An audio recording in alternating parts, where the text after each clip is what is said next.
Hi everyone, welcome to my channel. I'm Umiko and I've been meaning to, start one of these longer format ranting videos, but I haven't gotten to it before, so this is just going to be how I started, I guess.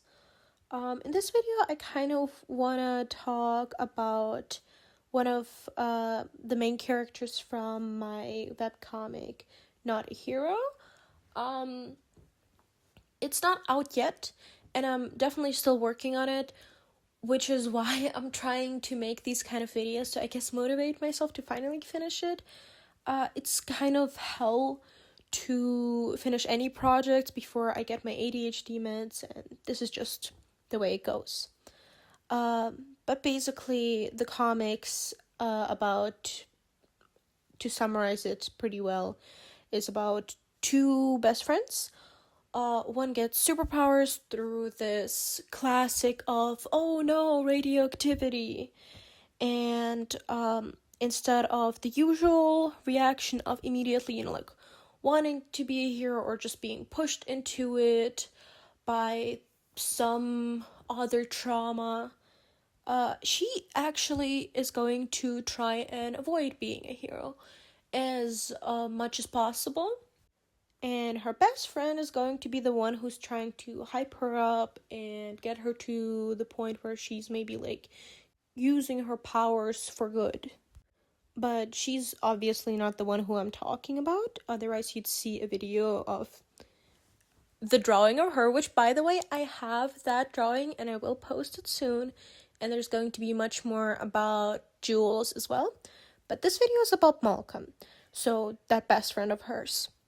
I'm gonna try and not spoil you the plot of the whole entire thing too much. And since he's one of the main characters, I'm just going to, I guess, tell you a little bit about him, what was going through my mind while I was redesigning it, I guess. Because, his old drawing, maybe I'm going to edit it somewhere in the video, I don't know. He used to have red hair, and it's just like, I don't know, like, I was thinking of him kind of as a boy. Maybe I'll have to edit or censor that too, now to think of it, it's YouTube. Either way, point is, he was supposed to be this fun character that's like, I guess, has a more interesting, I don't know, design. I was thinking of him that like would show that he's kind of like into the whole cryptid stuff, into whatever, journalism, cinematography, all of these things, because like it's important to me that he looks like he's interested in the things that he's interested in, right? So so I redesigned him like a bunch of times before, and just none of it stuck. None of it felt right, like good enough. I back then really liked the color palette, but something still felt off, and the character just didn't feel like he would belong into any kind of comic, anything promotional at all. And I'm thinking, as good as maybe like some of the artists or like the ideas can be, I have to at this point think about promotional everything, because you guys are gonna see it, right? So I decided to try and redesign him once again, because Julie I actually managed to redesign. Her shape language is pretty good. Her color palette I was really happy with.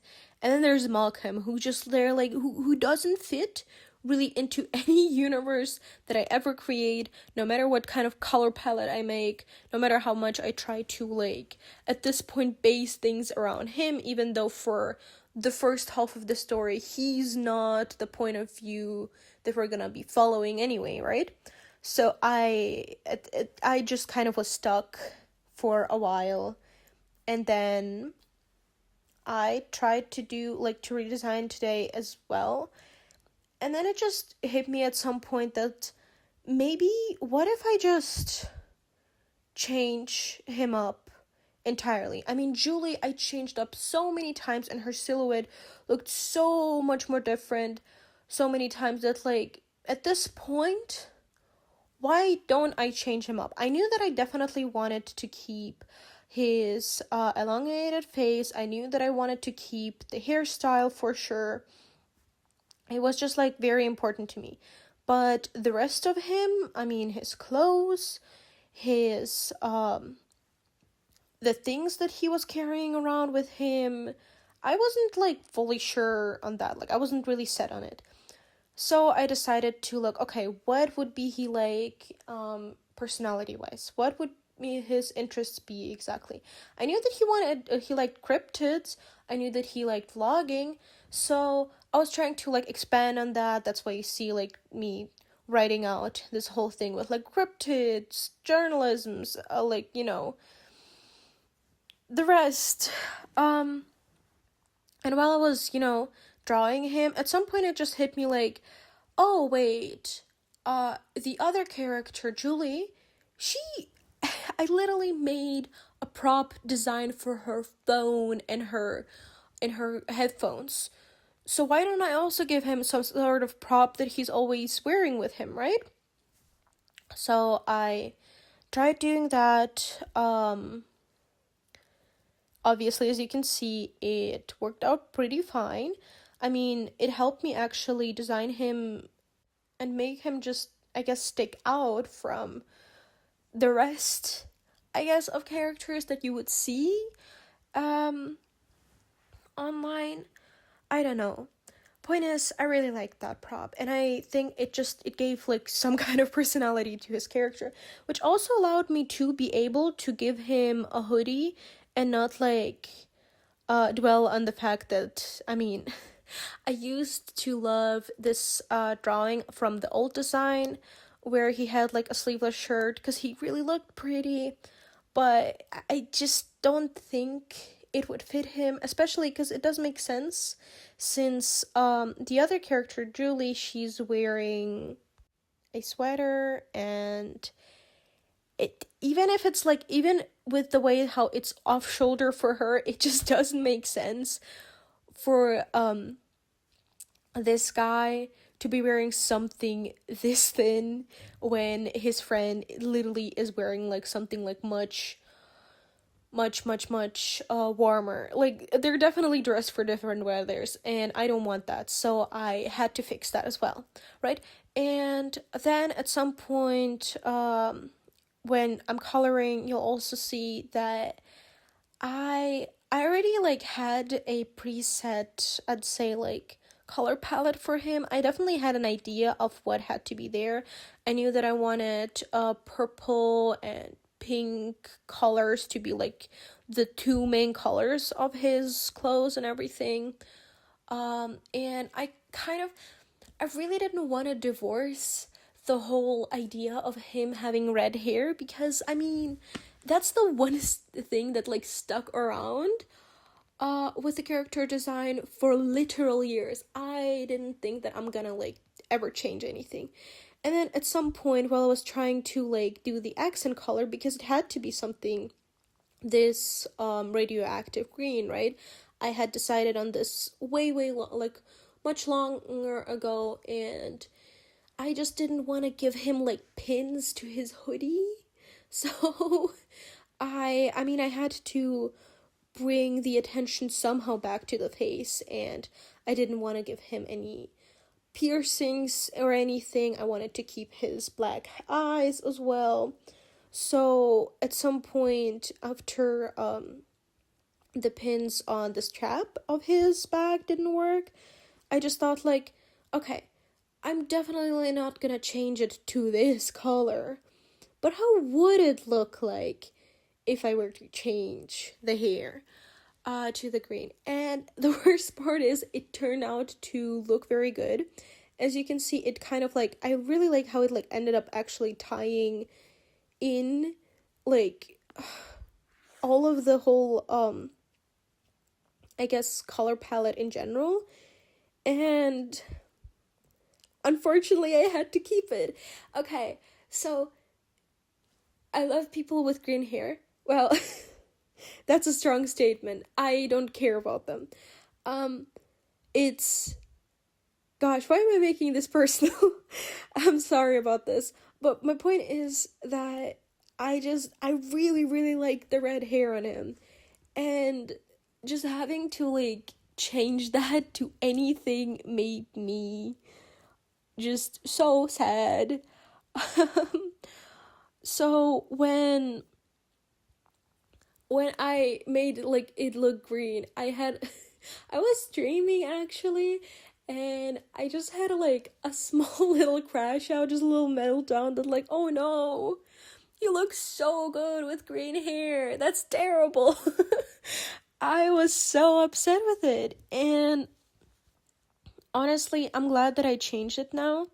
And I guess, like, this whole thing, I don't, like, what I'm telling this you guys for is, besides the whole, oh, I need to tell this for myself, but also, like, I think it's really a good reminder as well that when you're, like, maybe redesigning your characters or trying to, like, change up something about anything, honestly, in your life, it's just, like, maybe try to change the things that maybe you sometimes don't want to change at all, like with him, like in the character design. Like, I was married to this idea of him having those pinkish, red hair. It was so perfect. But it's like, I just tried it out just to look. It wasn't supposed to be anything that's, like, permanent, and now his design is so much better, honestly. So yeah, that was my little rant. I think I'm gonna make more of the videos like this, honestly. Especially because I have quite a lot to say about my OC that you guys see in my shorts a lot. The one from the Dispatch. Obviously, this is OCX canon, but her backstory that I've created for her would actually, it just has so much lore that it could count as a whole Dispatch AU, because it's like an extra mafia that I tied into the lore, and it's like, I don't know, it's just, like, really nice to think of it, like, if I'm actually gonna tell about it like, to the internet. Maybe, like, some people might want to design their own characters in something like this, and I don't know, I just really want to bring back the fun of being in fandoms the way that they used to be when I was a teenager and was, like, a tween and all of that. And I really don't want this fandom to die, because I'm obsessed with the game and I haven't played it yet. So I want it to stay alive, at least for the story bit. At least until I get to finally play it, until I have, like, the money for a proper computer, that so I could, like, buy the game and do this and everything will be fine. But yeah, if you like this kind of content, please like the video, subscribe, and of course, just tell me your thoughts about everything in the comments. I mean, what do you think of this design? What do you think about these crappy ideas that I have for the comic? Or about, Dispatch and the idea of even making an AU for this game? I mean, do you guys miss AUs for different fandoms? Oh gosh, this brings me back to the times of just Undertale and their AUs.